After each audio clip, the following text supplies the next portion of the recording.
श्री जगन्नाथ जी की पौराणिक कथा। एक बार भगवान श्री कृष्ण सो रहे थे और निद्रावस्था में उनके मुख से राधा जी का नाम निकला। पटरानियों को लगा कि वह प्रभु की इतनी सेवा करती है, परंतु प्रभु सबसे ज्यादा राधा जी का ही स्मरण रहता है। रुक्मिणी जी एवं अन्य रानियों ने रोहिणी जी से राधा रानी व श्री कृष्ण के प्रेम व ब्रज लीलाओं का वर्णन करने की प्रार्थना की। माता ने कथा सुनाने की हामी तो भर दी, लेकिन यह भी कहा कि श्री कृष्ण व बलराम को इसकी भनक न मिले। तय हुआ कि सभी रानियों को रोहिणी जी एक गुप्त स्थान पर कथा सुनाएंगी। वहां कोई और न आए, इसके लिए सुभद्रा जी को पहरा देने के लिए मना लिया गया। सुभद्रा जी को आदेश हुआ कि स्वयं श्री कृष्ण या बलराम भी आए तो उन्हें भी अंदर न आने देना। माता ने कथा सुनानी आरंभ की। सुभद्रा द्वार पर तैनात थी। थोड़ी देर में श्री कृष्ण एवं बलराम वहां आ पहुंचे। सुभद्रा ने अंदर जाने से रोक लिया। इससे भगवान श्री कृष्ण को कुछ संदेह हुआ। वह बाहर से ही अपनी सूक्ष्म शक्ति द्वारा अंदर की माता द्वारा वर्णित ब्रज लीलाओं को आनंद लेकर सुनने लगे। बलराम जी भी कथा का आनंद लेने लगे। कथा सुनते सुनते श्री कृष्ण, बलराम व सुभद्रा के हृदय में ब्रज के प्रति अद्भुत प्रेम भाव उत्पन्न हुआ। उस भाव में उनके पैर हाथ सिकुड़ने लगे जैसे बाल्यकाल में थे। तीनों राधा जी की कथा में ऐसे विभोर हुए कि मूर्ति के समान जड़ प्रतीत होने लगे। बड़े ध्यान पूर्वक देखने पर भी उनके हाथ पैर दिखाई नहीं देते थे। सुदर्शन ने भी द्रवित होकर लंबा रूप धारण कर लिया। उसी समय देवमुनि नारद वहां आ पहुंचे। भगवान के इस रूप को देखकर आश्चर्यचकित हो गए और निहारते रहे। कुछ समय बाद जब तंद्रा भंग हुई तो नारद जी ने प्रणाम करके भगवान श्री कृष्ण से कहा, है प्रभु, मेरी इच्छा है कि मैंने आज जो रूप देखा है वह रूप आपके भक्त जनों को पृथ्वी लोक पर चिरकाल तक देखने को मिले। आप इस रूप में पृथ्वी पर वास करें।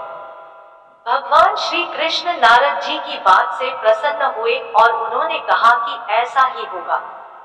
कलिकाल में मैं इसी रूप में नीलाचल क्षेत्र में अपना स्वरूप प्रकट करूंगा। कलयुग आगमन के उपरांत प्रभु की प्रेरणा से मालव राज इंद्रद्युम्न ने भगवान श्री कृष्ण, बलभद्र जी और बहन सुभद्रा जी की ऐसी ही प्रतिमा जगन्नाथ मंदिर में स्थापित कराई। राजा इंद्रद्युम्न श्रेष्ठ प्रजा पालक राजा थे। प्रजा उन्हें बहुत प्रेम करती थी। प्रजा सुखी और संतुष्ट थी। राजा के मन में इच्छा थी कि वह कुछ ऐसा करे जिससे सभी उन्हें स्मरण रखें। दैवयोग से इंद्रद्युम्न के मन में एक अज्ञात कामना प्रकट हुई कि वह ऐसा मंदिर का निर्माण कराए जैसा दुनिया में कहीं और न हो। इंद्रद्युम्न विचारने लगे कि आखिर उनके मंदिर में किस देवता की मूर्ति स्थापित करें। राजा के मन में यही इच्छा और चिंतन चलने लगा।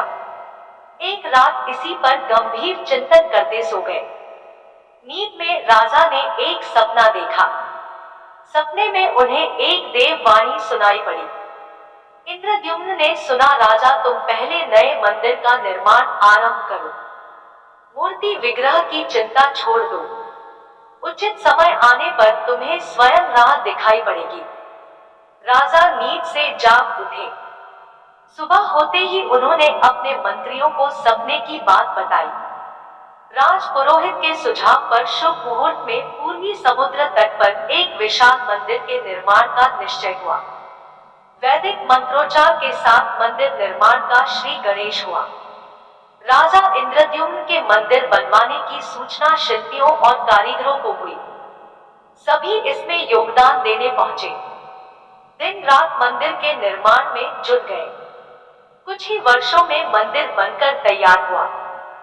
सागर तट पर एक विशाल मंदिर का निर्माण तो हो गया, परंतु मंदिर के भीतर भगवान की मूर्ति की समस्या जस की तस थी। राजा फिर से चिंतित होने लगे। एक दिन मंदिर के गर्भगृह में किसी चिंतन में बैठे राजा की आंखों से आंसू निकल आए।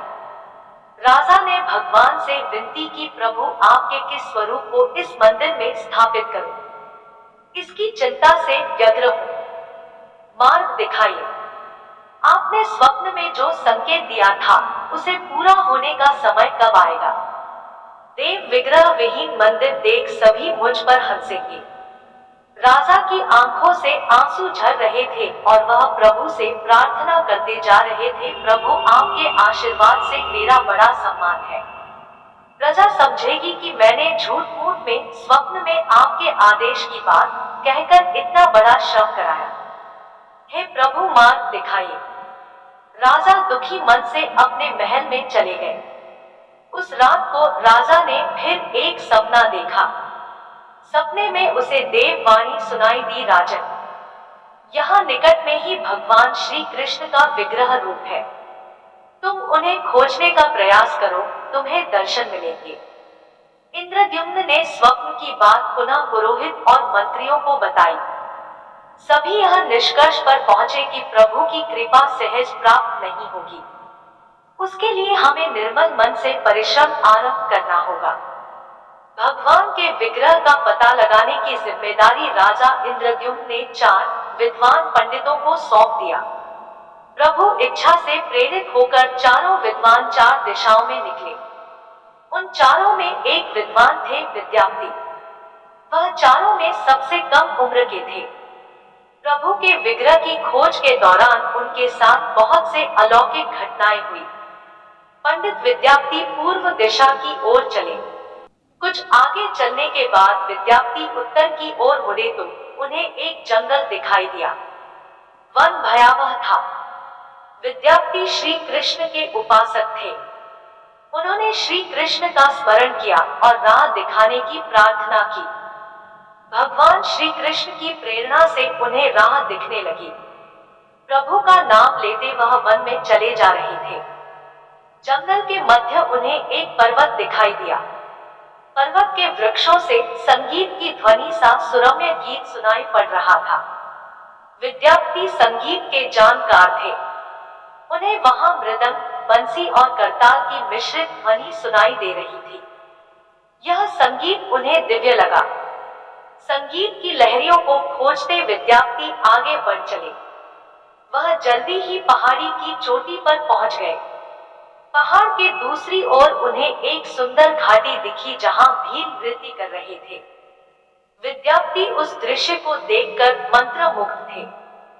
सफर के कारण थके थे, पर संगीत से थकान मिट गई और उन्हें नींद आने लगी। अचानक एक बाघ की गर्जना सुनकर विद्यापति घबरा उठे। बाघ उनकी ओर दौड़ता आ रहा था। बाघ को देखकर विद्यापति घबरा गए और बेहोश होकर वहीं गिर पड़े। बाघ विद्यापति पर आक्रमण करने ही वाला था कि तभी एक स्त्री ने बाघ को पुकारा, बाघा। उस आवाज को सुनकर बाघ मौन खड़ा हो गया। स्त्री ने उसे लौटने का आदेश दिया तो बाघ लौट पड़ा। बाघ उस स्त्री के पैरों के पास ऐसे लौटने लगा जैसे कोई बिल्ली पुचकार सुनकर खेलने लगती है। युवती बाघ की पीठ को प्यार से थपथपाने लगी और बाघ स्नेह से लौटता रहा। वह स्त्री वहां मौजूद स्त्रियों में सर्वाधिक सुंदर थी।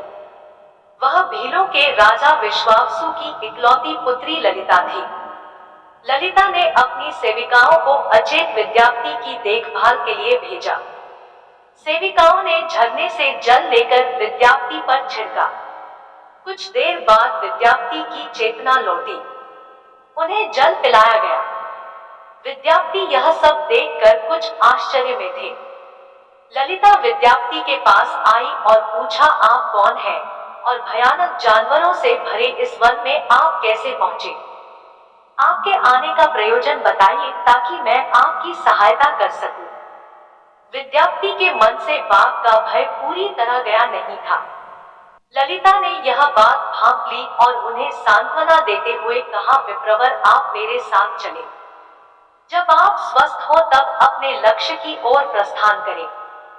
विद्यापति ललिता के पीछे पीछे उनकी बस्ती की तरफ चल दिए।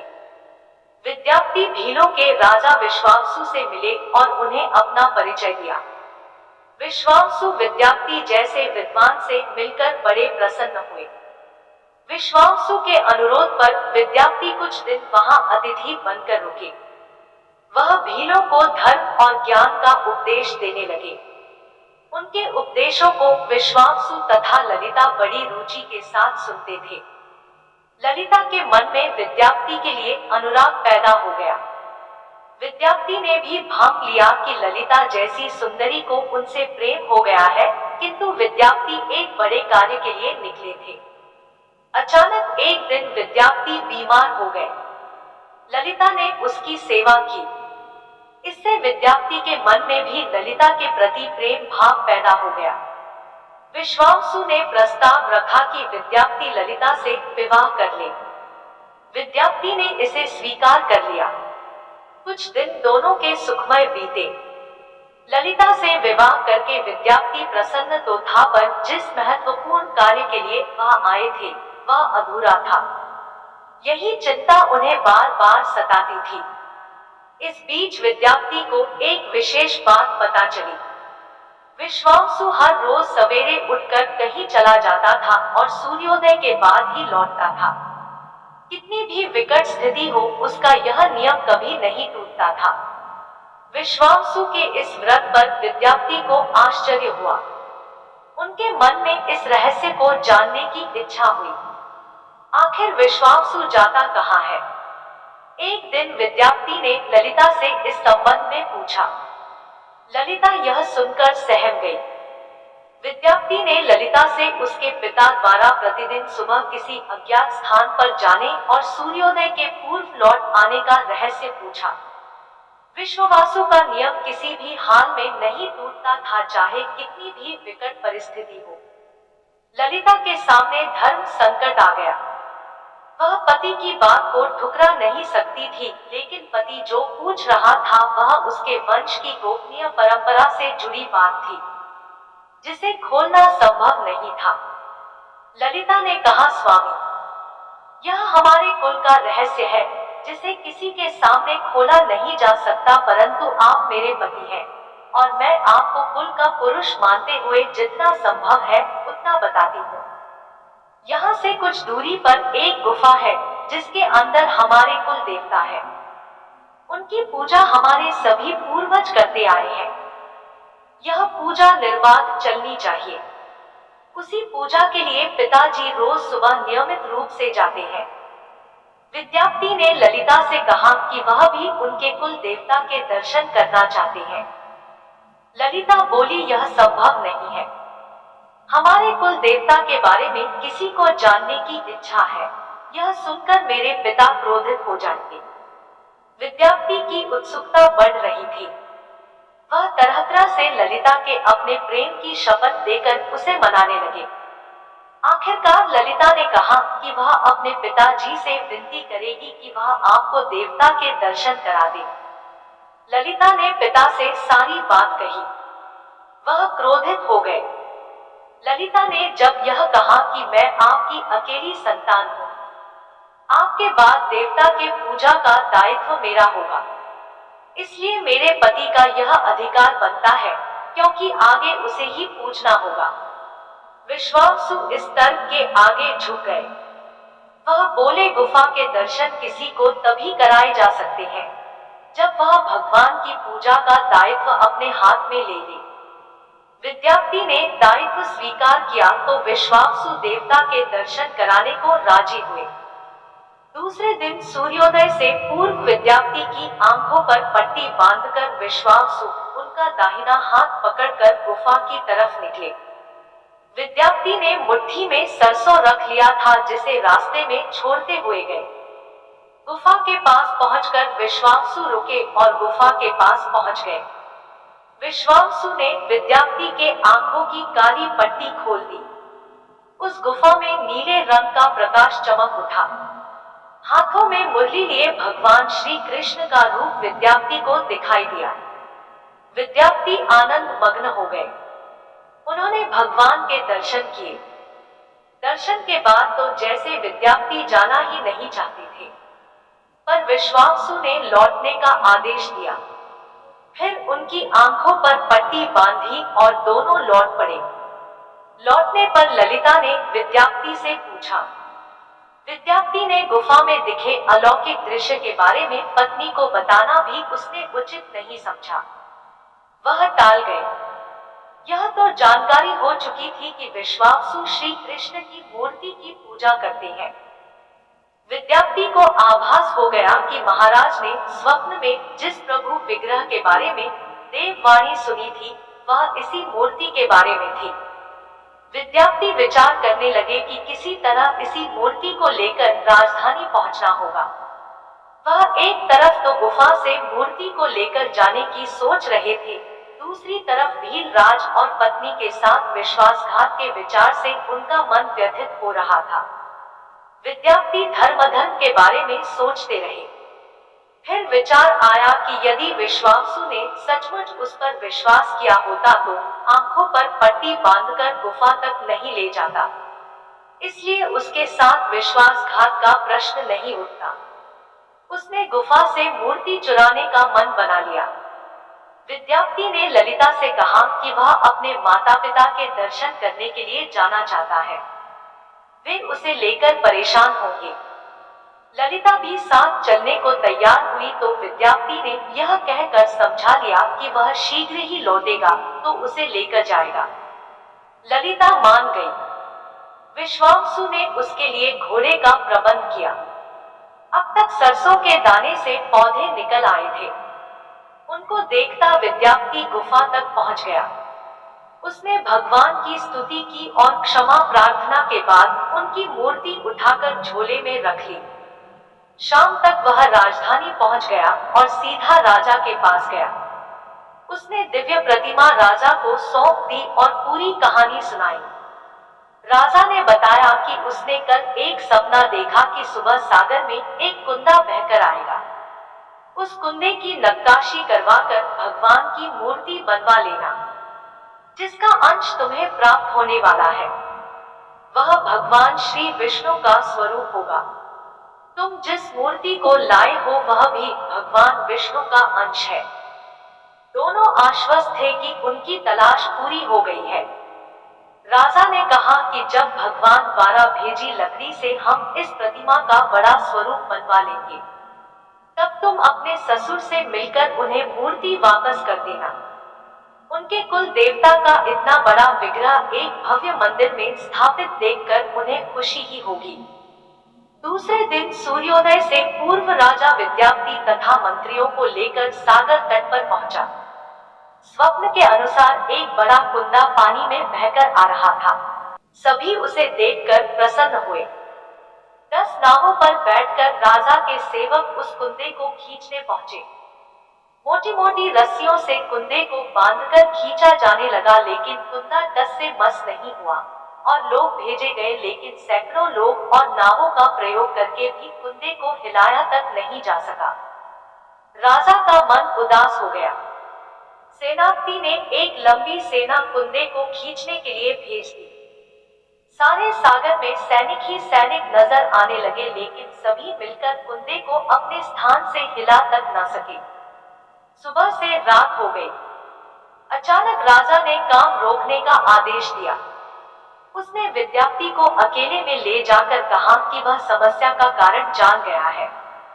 राजा के चेहरे पर संतोष के भाव थे।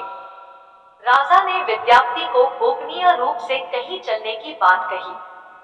राजा इंद्रद्युम्न ने कहा कि अब भगवान का विग्रह बन जाएगा, बस एक काम करना होगा। राजा इंद्रद्युम्न को भगवान की प्रेरणा से समझ में आने लगा कि आखिर प्रभु के विग्रह के लिए जो लकड़ी का कुंदा पानी में बहकर आया है, वह हिलडुल क्यों नहीं रहा है। राजा ने विद्यार्थी को बुलाया और कहा, तुम जिस दिव्य मूर्ति को अपने साथ लाए हो, उसकी अब तक जो पूजा करता आया था उससे तुरंत भेंट करके क्षमा मांगनी होगी। बिना उसके स्पर्श किए यह कुंदा आगे नहीं बढ़ सकेगा। राजा इंद्रद्युम्न और विद्यार्थी विश्वावसु से मिलने पहुंचे। राजा ने पर्वत की चोटी से जंगल को देखा तो उसकी सुंदरता को देखता ही रह गया। दोनों भीलों की बस्ती की ओर चुपचाप चलते रहे। इधर विश्वावसु अपने नियमित दिनचर्या के हिसाब से गुफा में अपने कुल देवता की पूजा के लिए चले। वहां प्रभु की मूर्ति गायब देखी तो वह समझ गए कि उनके दामाद ने ही यह छल किया है। विश्वावसु लौटे और ललिता को सारी बात सुना दी। विश्वावसु पीड़ा से भरा घर के आंगन में पछाड़ खाकर गिर गए। ललिता अपने पति द्वारा किए विश्वासघात से दुखी थी और स्वयं को इसका कारण मान रही थी। पिता पुत्री दिन भर विलाप करते रहे। उन दोनों ने अन्न का एक दाना भी न छुआ। अगली सुबह विश्वावसु उठे और सदा की तरह अपनी दिनचर्या का पालन करते हुए गुफा की तरफ बढ़ निकले। वह जानते थे कि प्रभु का विग्रह वहां नहीं है, फिर भी उनके पैर गुफा की ओर खींचे चले जाते थे। विश्वावसु के पीछे ललिता और रिश्तेदार भी चले।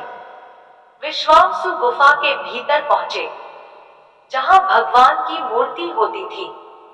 उस चट्टान के पास हाथ जोड़कर खड़े रहे, फिर उस ऊंची चट्टान पर गिर गए और बिलख बिलख कर रोने लगे। उनके पीछे प्रजा भी रो रही थी।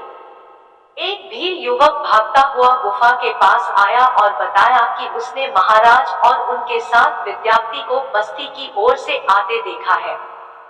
यह सुनकर सब चौंक उठे।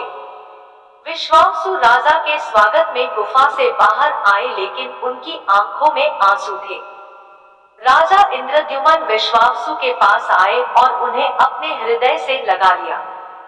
राजा बोले, भीलराज, तुम्हारे कुल देवता की प्रतिमा का चोर तुम्हारा दामाद नहीं मैं हूं। उसने तो अपने महाराज के आदेश का पालन किया है। यह सुनकर सब चौंक उठे। विश्वावसु ने राजा को आसन दिया। राजा ने उस विश्वावसु को शुरू से अंत तक पूरी बात बताकर कहा कि आखिर क्यों यह सब करना पड़ा। फिर राजा ने उनसे अपने स्वप्न और फिर जगन्नाथपुरी में सागर तट पर मंदिर निर्माण की बात कह सुनाई। राजा ने विश्वावसु से प्रार्थना की, भील सरदार विश्वावसु, कई पीढ़ियों से आपके वंश के लोग भगवान की मूर्ति को पूजते आए हैं। भगवान के उस विग्रह के दर्शन सभी को मिले, इसके लिए आपकी सहायता चाहिए। ईश्वर द्वारा भेजे गए लकड़ी के कुंदे से बनी मूर्ति के भीतर हम इस दिव्य मूर्ति को सुरक्षित रखना चाहते हैं। अपने कुल की प्रतिमा को पुरी के मंदिर में स्थापित करने की अनुमति दो। उस कुंदे को तुम स्पर्श करोगे तभी वह हिलेगा। विश्वावसु राजी हो गए। राजा सपरिवार विश्वावसु को लेकर सागर तट पर पहुंचे। विश्वावसु ने कुंदे को छुआ। छूते ही कुंदा अपने आप तैरता हुआ किनारे पर आ लगा। राजा के सेवकों ने उस कुंदे को राजमहल में पहुंचा दिया। अगले दिन मूर्तिकारों और शिल्पियों को राजा ने बुलाकर मंत्रणा की कि आखिर इस कुंदे से कौन सी देव मूर्ति बनाना शुभदायक होगा। मूर्तिकारों ने कह दिया कि वे पत्थर की मूर्तियां बनाना तो जानते हैं, लेकिन लकड़ी की मूर्ति बनाने का उन्हें ज्ञान नहीं। एक नए विघ्न के पैदा होने से राजा फिर चिंतित हो गए। उसी समय वहां एक बूढ़ा आया। उसने राजा से कहा, इस मंदिर में आप भगवान श्री कृष्ण को उनके भाई बलभद्र तथा बहन सुभद्रा के साथ विराजमान करें। इस दैवयोग का यही संकेत है। राजा को उस बूढ़े व्यक्ति की बात से सांत्वना तो मिली, लेकिन समस्या यह थी कि आखिर मूर्ति बने कैसे। उस बूढ़े ने कहा कि मैं इस कला में कुशल हूँ। मैं इस पवित्र कार्य को पूरा करूंगा और मूर्तियां बनाऊंगा, पर मेरी एक शर्त है। राजा प्रसन्न हो गए और उनकी शर्त पूछी। बूढ़े शिल्पी ने कहा, मैं भगवान की मूर्ति निर्माण का काम एकांत में करूंगा। मैं यह काम बंद कमरे में करूंगा। कार्य पूरा करने के बाद में स्वयं दरवाजा खोलकर बाहर आऊंगा। इस बीच कोई मुझे नहीं बुलाए। राजा सहमत तो थे, लेकिन उन्हें एक चिंता हुई और बोले, यदि कोई आपके पास नहीं आएगा तो ऐसी हालत में आपके खाने पीने की व्यवस्था कैसे होगी। शिल्पी ने कहा, जब तक मेरा काम पूर्ण नहीं होता मैं कुछ खाता पीता नहीं हूँ। राज मंदिर के एक विशाल कक्ष में उस बूढ़े शिल्पी ने स्वयं को 21 दिनों के लिए बंद कर लिया और काम शुरू कर दिया। भीतर से आवाजें आती थी। महारानी गुंडीचा देवी दरवाजे से कान लगाकर अक्सर छेनी हथौड़े के चलने की आवाजें सुना करती थी। महारानी रोज की तरह कमरे के दरवाजे से कान लगाए खड़ी थी। 15 दिन बीते थे कि उन्हें कमरे से आवाज सुनाई पड़नी बंद हो गई। जब मूर्तिकार के काम करने की कोई आवाज न मिली तो रानी चिंतित हो गई। उन्हें लगा कि वृद्ध आदमी है, खाता पीता भी नहीं, कहीं उसके साथ कुछ अनिष्ट न हो गया हो। व्याकुल होकर रानी ने दरवाजे को धक्का देकर खोला और भीतर झांक कर देखा। महारानी गुंडीचा देवी ने इस तरह मूर्तिकार को दिया हुआ वचन भंग कर दिया था। मूर्तिकार अभी मूर्तियां बना रहा था, परंतु रानी को देखते ही वह अदृश्य हो गए। मूर्ति निर्माण का कार्य अभी तक पूरा नहीं हुआ था। पेड़ का निर्माण पूर्ण नहीं हुआ था। वृद्ध शिल्पकार के रूप में स्वयं देवताओं के शिल्पी भगवान विश्वकर्मा आए थे। उनके अदृश्य होते ही मूर्तियां अधूरी ही रह गई। इसी कारण आज भी यह मूर्तियां वैसी ही है। उन प्रतिमाओं को ही मंदिर में स्थापित कराया गया। कहते हैं विश्वावसु संभवतः उस जरा बहेलिये का वंशज था जिसने अनजाने में भगवान कृष्ण की हत्या कर दी थी। विश्वावसु शायद कृष्ण के पवित्र अवशेषों की पूजा करता था। ये अवशेष मूर्तियों में छिपाकर रखे गए थे। विद्याप्ति और ललिता के वंशज जिन्हें दैत्याप्ति कहते हैं, उनका परिवार ही यहाँ अब तक पूजा करता है। जय भगवान जगन्नाथ। अगर वीडियो पसंद आई तो हमारे चैनल को सब्सक्राइब करें। धन्यवाद।